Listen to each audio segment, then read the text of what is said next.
mencoba untuk menghitung nikmat-nikmat yang telah diberikan oleh Allah, niscaya kita tidak akan pernah sanggup untuk bisa menghitungnya. Maka yang dituntut bagi kita adalah dengan setiap nikmat yang dikaruniakan oleh Allah Subhanahu wa taala, bagaimana upaya kita untuk bisa mensyukurinya. Dan salah satu nikmat yang wajib kita syukuri adalah nikmat waktu, di mana Allah Subhanahu wa taala masih memberikan kesempatan kepada kita untuk bisa berjumpa dengan bulan suci Ramadan. Alhamdulillah, paru-paru kita masih bisa menghirup udara di bulan suci Ramadan. Alhamdulillah, jantung kita masih berdetak ya di bulan suci Ramadan. Ini merupakan salah satu nikmat yang begitu besar yang Allah karuniakan kepada kita. Maka mengapa kita harus mensyukuri setiap nikmat yang telah Allah karuniakan, wabil khusus nikmat dipertemukannya dengan bulan Ramadan. Yang pertama adalah karena bulan Ramadan adalah bulan ampunan.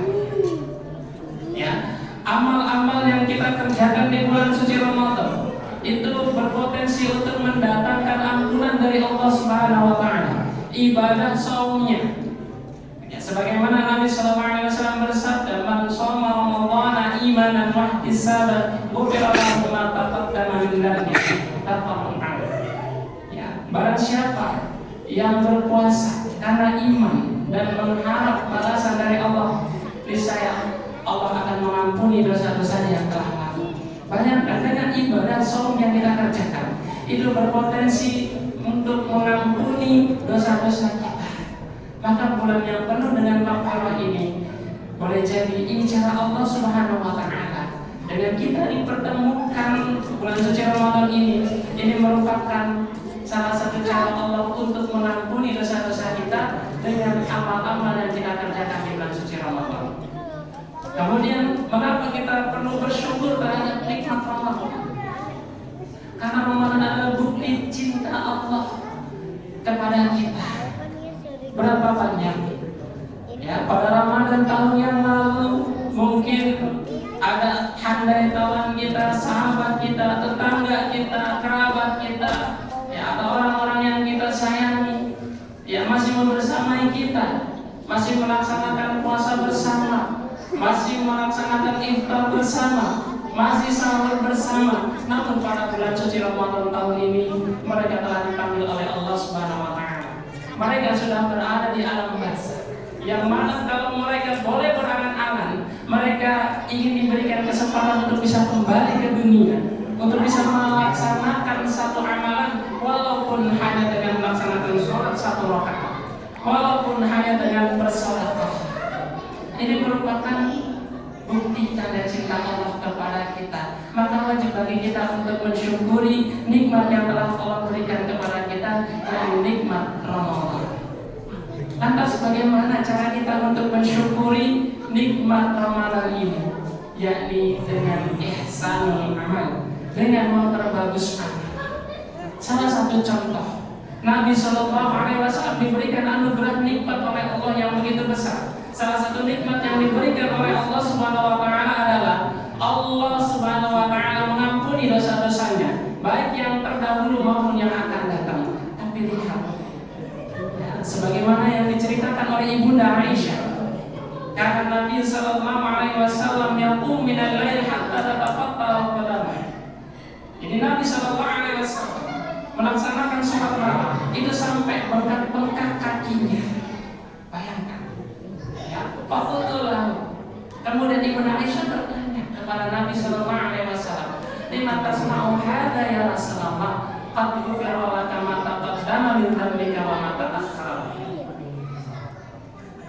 Mengapa engkau melakukan hal ini ya Rasulullah? Padahal engkau telah diampuni dosa-dosanya, baik yang terdahulu maupun yang akan datang. Kemudian Nabi Sallallahu Alaihi Wasallam menjawab, afala akunu abdan syakur. Apakah tidak boleh aku menjadi hamba Allah yang bersyukur? Lihat Nabi, cara mensyukuri nikmatnya adalah dengan memperbagus nikmat, ya, dengan memperbagus ibadah. Ya. Jadi cara mensyukuri nikmat yang Allah berikan atas diampuni dosa-dosanya itu dengan memperbagus dengan memperbanyak sholat. Mungkin kita belum bisa untuk bisa mengikuti Nabi Sallallahu Alaihi Wasallam, ya. Tapi setidaknya kita berupaya untuk jujur kepada diri kita. Karena Allah Subhanahu Wa Taala berfirman, "Fattaqullaha mastata'tum." Maka bertakwalah kepada Allah dengan kemampuan. Di sini kita harus jujur dengan kemampuan kita. Kemampuan apa yang bisa kita lakukan untuk beribadah, maka maksimalkan itu. Kita yang diberikan potensi untuk bisa sholat, maka maksimalkan dalam ibadah sholat. Mungkin di antara kita ada yang dilapangkan hartanya, maksimalkan harta yang Allah berikan untuk berinfak dalam sholat. Mungkin ada yang dilapangkan dengan kelonggaran waktu untuk bisa membaca Al-Quran, untuk tilawah Al-Quran, maksimalkan itu. Dan mungkin ada di antara kita yang mungkin karena kesibukan kerja barangkali, kesibukan untuk memenuhi tanggung jawabnya untuk mencari nafkah barangkali tidak sempat melakukan hal itu, maka jangan sampai juga terluput dari ibadah, yakni apa? Dengan membasahi lisan kita dengan zikrullah. Setidak-tidaknya lisan kita perbanyak permohonan ampunan kepada Allah. Dan di antara doa yang diajarkan oleh baginda Nabi Sallallahu Alaihi Wasallam untuk bisa kita baca di bulan suci Ramadan ini adalah Allahumma innaka afuwun tuhibbul afwa fa'fu anni. Kalaupun ini juga tidak sanggup untuk kita bisa baca, setidaknya basahi lisan kita dengan istighfar. Astagfirullah, astagfirullah, astagfirullah. Yang boleh jadi dengan istighfar yang kita lakukan itu bertepatan dengan waktu di mana Allah Subhanahu Wa Taala menurunkan maghfirahnya. Boleh jadi Allah Subhanahu Wa Taala akan mengampuni dosa-dosa kita.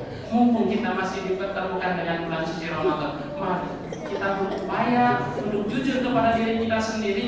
Mari kita berupaya untuk melakukan amal-amal yang diridhoi oleh Allah Subhanahu Wa Taala. Semoga Allah Subhanahu Wa Taala memberikan hidayah dan taufik kepada kita dan kemampuan untuk bisa melakukan amal-amal yang diridhoi oleh Allah Subhanahu Wa Taala. Wabil khusus di bulan suci Ramadan dan umumnya nanti juga bisa kita menjadikan sebuah karakter dan kebiasaan di luar bulan suci Ramadan. Aqulu qouli hadza wa astaghfirullah li wa lakum innahu huwal ghafurur rahim.